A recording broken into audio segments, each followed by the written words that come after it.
Тамыздың 31-нен бастап карантин жұмсартылуы мүмкін. Яғни бірқатар спорттық, мәдени және діни нысандардың есігі қайта ашылуы ықтимал. Бұл жайлы өңірлік телекоммуникациялар қызметінің ақпарат алаңында ұйымдастырылған онлайн брифинг барысында баяндалды. Тағы жиында жаңа оқу жылына дайындық жайлы да сөз қозғалды. Биыл өңір мектептерінде 71 мың оқушы білім алады. Соның 20 мыңы мектеп қабырғасында, қалғаны қашықтықтан оқымақ. Сабақтар штаттық режимде ұйымдастырылатын білім ошақтарында 2 мыңнан астам кезекшілік сыныбы дайын тұр.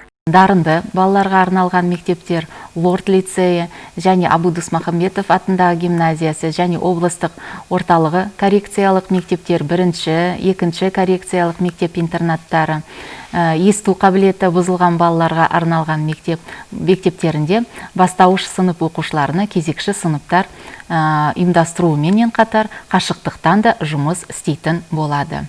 Ал шалғай ауылдардағы шағын жинақты мектептер санитарлық талаптарды қатаң сақтай отыра жұмыстарын бұрынғы тәртіппен жалғастыра бермек. Өңірде мұндай білім ұяларының саны 300-ден асады. Енді қашықтықтан білім алатын оқушылардың жайына тоқталып өтсек. Ол қыздар сабақты балапан мен еларна телеарналарынан тамашалай алады немесе Microsoft Teams платформалары арқылы оқиды. Оқытушылар мен оқушылар жаңаша жағдайдағы жаңа оқу жылына дайындалып жатқанда өңірдегі эпидахуалдың тұрақталып келе жатқанда ерекше атап өту керек. Өткен тәулік ішінде облыста коронавирусты 12 адам жұқтырған екен. Жағдайдың біртіндеп жақсарып жатқанына байланысты карантинде жұмсартылуы мүмкін.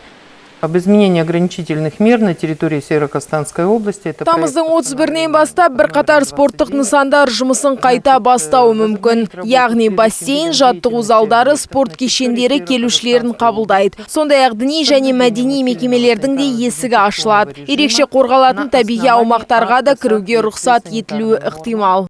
Бірақ сенбі мен жексенбі күндері әдеттегідей карантин күшейеді. Яғни азық-түлік сататын дүкендерден басқа нысандар 2 күнге қызметтерін тоқтатады. Қоғамдық көліктерде уақытша жүрмейтін болады. Маржан Қасымбек, муниципалдық телеарна.